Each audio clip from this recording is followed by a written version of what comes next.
Amigos telespectadores da Rede Vida de Televisão e do programa Páginas Difíceis da Bíblia. Diácono Sim. Albérico, tudo bem? Tudo bem, graças a Deus. Estamos ainda no Salmo 110, não é? Ainda no Salmo 110. Paramos aonde exatamente? Nós vimos o versículo primeiro apenas. Ou seja, só o versículo primeiro. Nós agora vamos iniciar. Disse o Senhor... Disse o Senhor ao meu Senhor, senta-te à minha direita, até que eu ponha teus inimigos como o escabelo de teus pés. Isto. Os primeiros cristãos devem ter visto neste segundo Senhor nada menos que Jesus.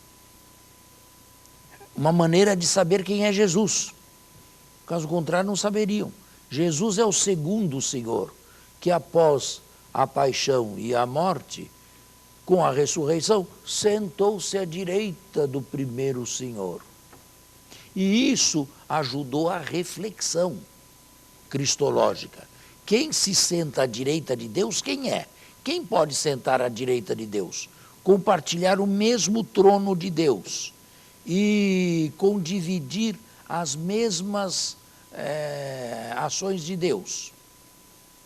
É uma espécie de vice-deus. É uma espécie de vice-rei.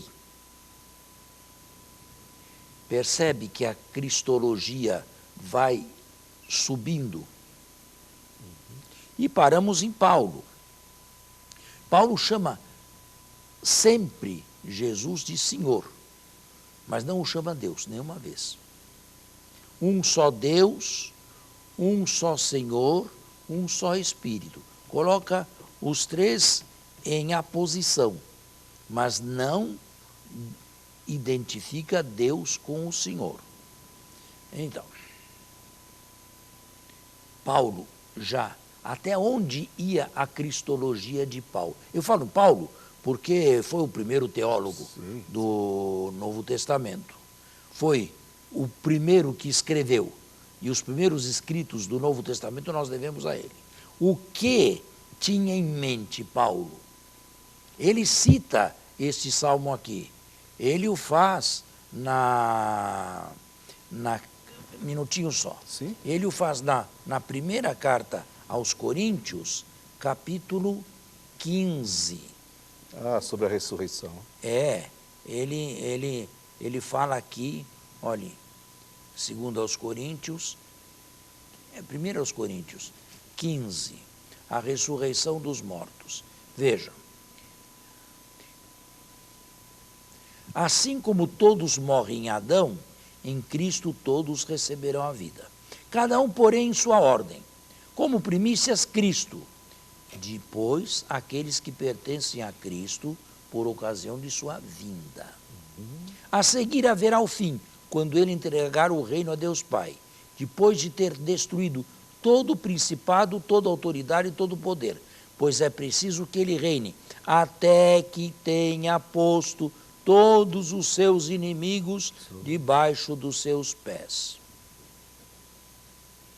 Uma boa referência. O último inimigo a ser destruído será a morte, pois ele tudo pôs debaixo dos pés dele. Mas quando ele disser, o segundo Senhor, tudo está submetido, evidentemente exclui-se aquele que tudo lhe submeteu. E quando todas as coisas lhe tiverem sido submetidas, então o próprio Filho se submeterá àquele que tudo lhe submeteu, para que Deus seja tudo em todos. É difícil entender um texto desse. Afinal, para Paulo, era Deus ou entrega tudo a um superior a ele? E Deus será tudo em todos. Eu falei que Paulo nunca realiza ação de graças ou faz agradecimentos a Jesus. E nunca celebra um culto a Jesus. O culto é sempre a Deus. Bom, se por culto se entende uma veneração de uma divindade ou de Deus, exclui-se isso de Paulo. Se por culto se entende uma respeitabilidade, uma honra, um respeito, enfim, que se deve ter a Cristo, se inclui. Agora, Paulo tinha a consciência de que Jesus, o segundo Senhor, que ele cita, que senta à direita do primeiro, era também divino? Eu falei, é uma resposta difícil de ser dada. Na época dele, os anos 50, 60, a cristologia era alta e ainda subia mais. Uns 30 anos depois, ela seria totalmente superada com João, meu Senhor e meu Deus. João faz Tomé dizer a Jesus e convida o leitor a ter o mesmo ato de fé de Tomé. Mas 30 anos depois da morte de Paulo, Paulo sabia disso? E se soubesse, teria aprovado? É uma questão que nunca saberemos, não é? Mas isto tudo para mostrar como, a partir de um salmo, de um texto do Antigo Testamento, se foi descobrindo quem era Jesus. Pouco depois de Paulo, uns 30 anos depois de Paulo, é claro que este segundo Senhor era já Jesus. Ou melhor, que o segundo Senhor Jesus era já o Filho unigênito do primeiro, ou seja, Deus. Porque quem senta no trono de Deus é Deus também. E não há meio termo entre Deus e a criatura. Agora, se quer ir mais adiante, o Novo Testamento traz claro isto apenas nos escritos de João. Quarto Evangelho, eu citei alguns exemplos, e depois, sobretudo, o Apocalipse. Mas o Novo Testamento não tinha ainda uma terminologia para incluir no vocábulo Deus, tanto Jesus quanto depois o Espírito, sem sair do monoteísmo. Digamos então que o Novo Testamento apresenta germens trinitários, germens que estão ainda à procura ou à busca de uma formulação para que sejam mais bem compreendidos. Quem é este Deus, quem é esse Senhor, quem é esse Espírito? Esta formulação, esta clarificação, o Novo Testamento não traz, não tem. Ele, de certa maneira, apelava para os primeiros concílios da Igreja. Niceia, Constantinopla, Calcedônia, Éfeso, sobretudo os dois primeiros. Era preciso, já no século quarto, quinto, era preciso abrir o vocábulo Deus, de tal maneira que nele se incluísse também o segundo Senhor, Jesus, e o Espírito, sem deixar o monoteísmo. Mas para isto era preciso o auxílio de uma certa terminologia filosófica, que no Novo Testamento nós não encontramos, e muito menos no Antigo. Deus de Deus, luz da luz, Deus verdadeiro de Deus verdadeiro. Olha quem é o segundo Senhor. Deus verdadeiro de Deus verdadeiro.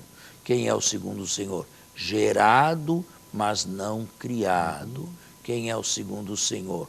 Consubstancial ao Pai, portanto não inferior ao Pai. Quem é o segundo Senhor? Aquele pelo qual todas as coisas foram feitas.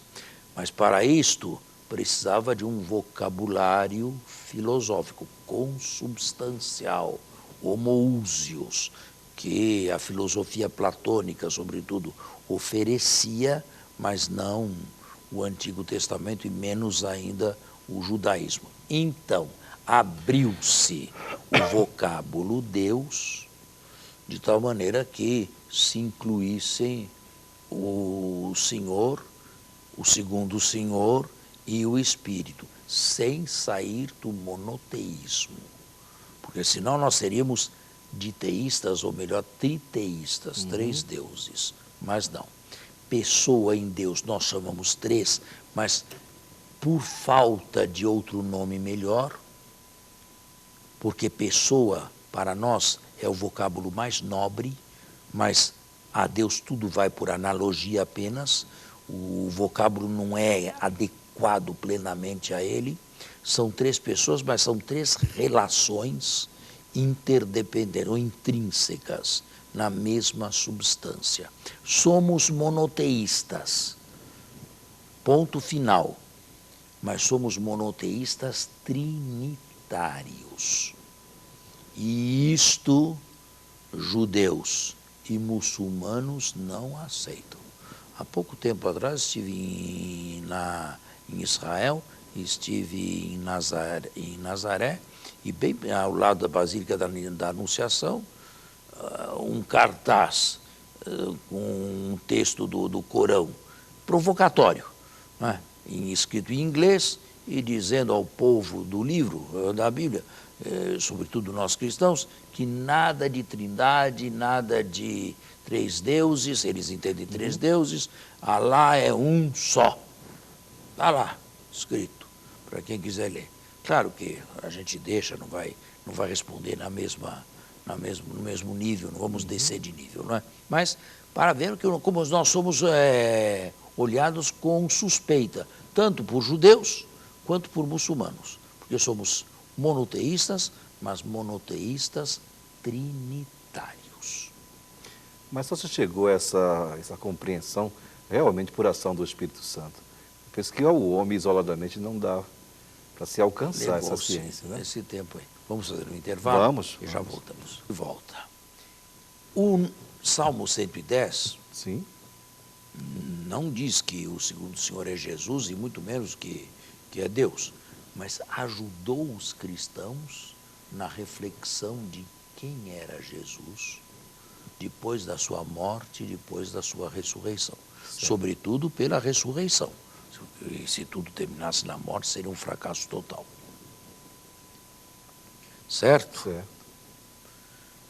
Aí, agora continue a leitura do texto.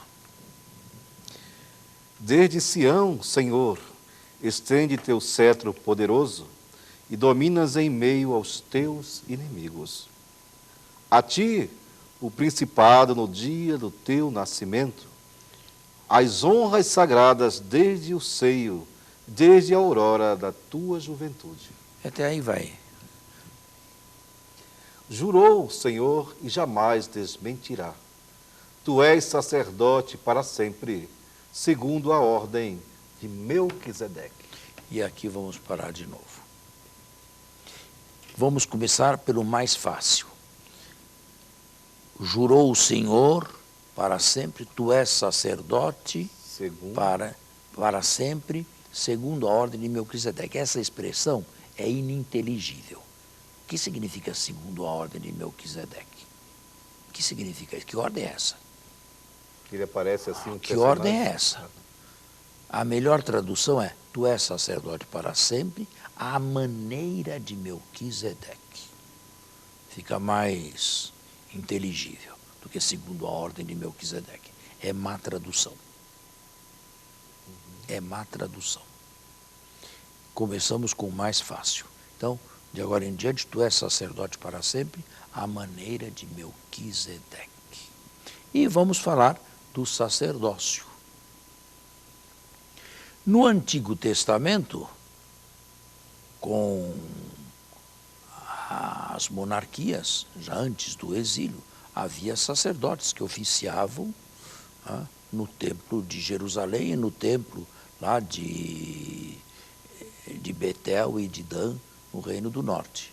Oficiavam a Yahvé, mas não havia ainda monoteísmo. Já falei sobre isto, não é? Ou não se lembra? Falou um pouco, não aprofundou. O monoteísmo em Israel entra com o exílio, ou com o pós-exílio, com o segundo Isaías. o autor dos capítulos 40 a 55 de Isaías, no século VI a.C. Antes, nós não podemos falar em monoteísmo, podemos falar em monolatria. Ah, sim, entendi. Um Deus, ele é nosso Deus, mas isso não exclui que aquele outro povo lá tem o Deus deles. Monolatria. Monolatria. Um meio caminho em direção ao monoteísmo, mas um monoteísmo rígido só depois do exílio. Certo? Certo. Bem, havia sacerdotes que oficiavam lá a Yahvé, ainda que não fossem claramente monoteístas, não é? Quando do exílio, terminou o culto em Jerusalém, porque terminou o templo. O templo foi destruído e foram para o exílio.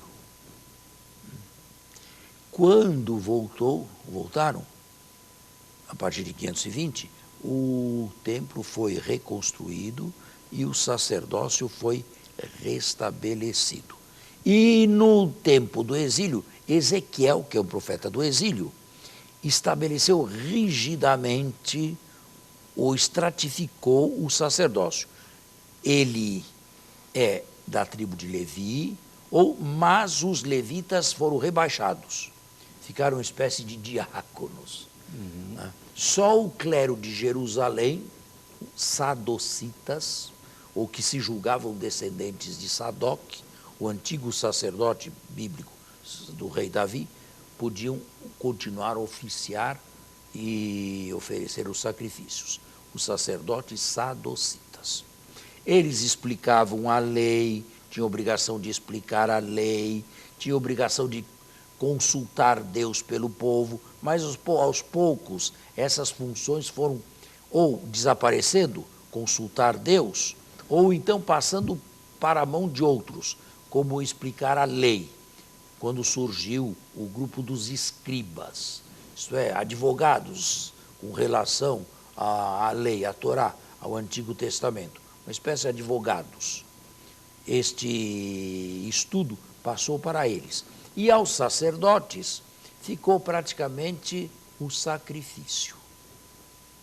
Bem, no pós-exílio se instituiu o dia mais precioso para o judaísmo pós-exílico, que era o dia do perdão. O judaísmo pós-exílico sentiu necessidade de multiplicar liturgias penitenciais. E o livro central do Pentateuco, o Levítico, descreve no capítulo 16 o dia da expiação. O dia em que o sumo sacerdote entrava no Santo dos Santos com o sangue de um bode e fazia aspersões na Arca da Aliança. Certo? Então, propiciatório. No propiciatório. Então, a religião pós-exílica, do judaísmo pós-exílico, era considerada como uma religião piramidal. Mas o importante não é tanto a pirâmide, é o regime de separações. Na base estão todos os povos, mas Deus escolheu um povo para si, os judeus, que na inexistência de Israel passaram a se chamar israelitas também. Israel não existia mais. Está entendendo, né? Entendi, estou acompanhando. Pois é. Então, na base estão todos os povos, mas, segundo nível da pirâmide, um povo escolhido, Israel. Desse povo escolhido, uma tribo escolhida, a tribo de Judá. Levi. Levi. Os sacerdotes. Certo. Da tribo de Levi, durante o exílio, só os sacerdotes sadocitas. Que nada a ver com os saduceus, né? Não. Tem a ver, sim, na época de Jesus, porque sadocita e saduceu têm mais ou menos a mesma linhagem, e os sacerdotes sadocitas eram todos saduceus. No topo, um dos sacerdotes sadocitas era o sacerdote maior, o sumo sacerdote, Hakohem Hagadol, o sumo sacerdote. E depois, para completar a pirâmide, um animal, que num holocausto, um sacrifício, era oferecido a Deus. O animal oferecido a Deus no holocausto, o holocausto vem do verbo alá, subir. O animal se supunha subia para Deus. Queimava, virava fumaça, a fumaça sobe. Seria uma maneira de dizer o animal foi a Deus. Qual era a função sacrificial? A função sacrificial, nessa religião piramidal, era unir as partes. Se supunha que as partes estavam separadas pelo curto-circuito do pecado. Deus, na sua santidade, separado do povo de Israel por causa do pecado reinante aqui. Era preciso unir as partes, unir os extremos. E essa era a função do sumo sacerdote mediador. E era por isso que chamava mediador, porque fazia a mediação entre Deus, 3 vezes santo, de um lado, e um povo pecador do outro lado, que, no entanto, queria reconciliar-se com Deus. Perfeito. E o fazia, sobretudo no dia da expiação, uma vez por ano, quando entrava no Santo dos Santos e aspergia o propiciatório da arca, supondo o texto bíblico, com o sangue de um bode. Agora, mais uma vez, os cristãos, a partir deste salmo aqui, e, sobretudo, o autor da carta aos Hebreus, que a deve ter escrito por volta dos anos 80. Um animal racional, um animal irracional, um bezerro, um boi, que seja, vai a Deus, sobe a Deus, tem cabimento.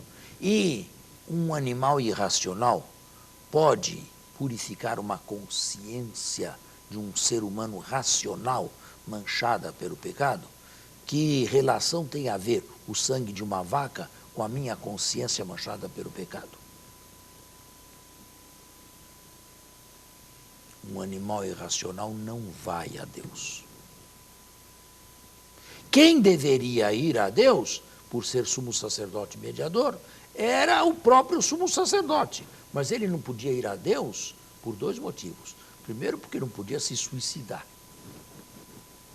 Em segundo lugar, porque mesmo que se suicidasse, também ele não seria um sacrifício de suave odor, agradável, porque era pecador ele também como os outros. Ele oferecia o sacrifício, inclusive, por ele também. E oferecia o sacrifício, em primeiro lugar, por ele. Está vendo? Então, este esquema piramidal e de separações era um esquema que não convinha. Ou melhor, ineficaz. Interessante. Flávio Joséfo via naquela manada de carneiros ali em Jerusalém, esperando a vez de serem sacrificados, a superioridade da religião judaica com relação às outras religiões. O autor da carta aos Hebreus, que era mais intuitivo e mais profundo, via ali um sinal de ineficácia, porque o que é eficaz não precisa ser repetido, exatamente por ter sido eficaz. E se o rito era repetido, era sinal da sua ineficácia. Agora, nós temos ainda algum tempo, está encerrado o nosso programa. Que pena. Poxa. Fica para a semana que vem? Sim. Voltamos lá, então. Mais uma vez, muito obrigado pela audiência. Pode? Sim. Até o